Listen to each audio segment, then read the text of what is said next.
Hello viewers, তো সবাইকে জানাই আবারও স্বাগতম আমার এই ইউটিউব চ্যানেলে। তো ভিউয়ার্স, আজকের এই ভিডিওতে আলোচনা করছি কোঅপারেটিভ ব্যাংক রিক্রুটমেন্ট নিয়ে। তো প্রতিনিধির মধ্যে এই বিষয়টাকে নিয়ে কী বলেছে আমরা একটু বিস্তারিত দেখে নেব।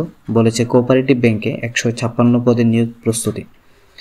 2021 সালের 28 অক্টোবর অ্যাসিস্ট্যান্ট ম্যানেজার 50 জন, ক্যাশ ম্যাম জেনারেল ক্লার্ক 78 জন এবং মাল্টিটাস্কিং স্টাফ 28 জন নিয়োগের বিজ্ঞপ্তি প্রকাশিত হয় ত্রিপুরা স্টেট কোঅপারেটিভ ব্যাংকে। তারপর 2024 সালের 3, 4 এবং 5 মে আগরতলা, শিলচর, গুয়াহাটি, যোরহাট, ডিব্রুগড় এবং তেজপুরের পরীক্ষা কেন্দ্রগুলিতে অনুষ্ঠিত হয় লিখিত পরীক্ষা।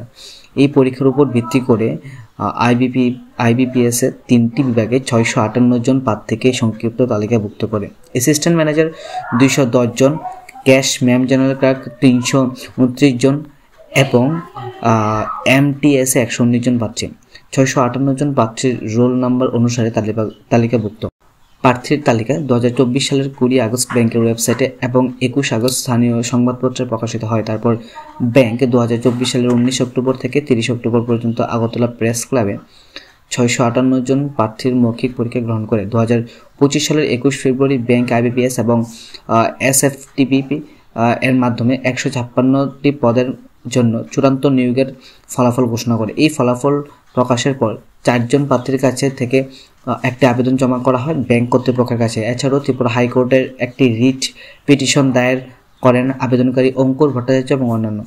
আবেদন অভিযোগে করা হয় যে 33% মহিলা সংরক্ষণ নীতি বাস্তবায়নে বিচ্যুতি করছে যা ত্রিপুরা রাজ্য সরকারের বিজ্ঞপ্তি নং F2317 GAPNT 2022 তারিখের 28 জুন 2022 দ্বারা বাধ্যতামূলকভাবে সমস্ত বিভাগে প্রয়োগের পরিবর্তে শুধুমাত্র সাধারণ ক্যাটাগরি বিভাগে উল্লেখযোগ্যভাবে প্রয়োগ করা হয়েছিল। রিট পিটিশন অনুসারে ব্যাংকের ব্যবস্থাপনা পরিচালক 5 মার্চ ত্রিপুরা হাইকোর্টে হাজির হন এবং আদালতে পরিচালক তথ্য দাখিল করেন যে 33% মহিলা সংরক্ষণ মেনেই হবে নিয়োগ।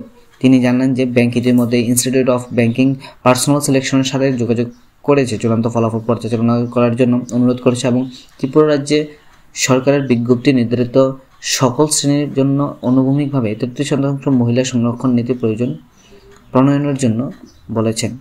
ব্যাংক আইবিপিএসকে সংশোধিত চূড়ান্ত নির্বাচন তালিকা এবং অপেক্ষা তালিকা যত তাড়াতাড়ি সম্ভব প্রকাশ করার জন্য বলেছে।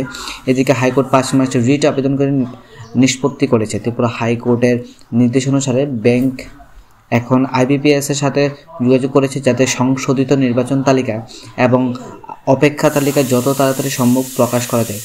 বৃহস্পতিবার পোস্ট অফিস সমন্বিত ত্রিপুরা স্টেট কোঅপারেটিভ ব্যাংক লিমিটেডের মধ্যে সাংবাদিক সম্মেলন করে এই কথা জানিয়েছে ব্যাংকের চেয়ারম্যান নাগধীরাজ দত্ত।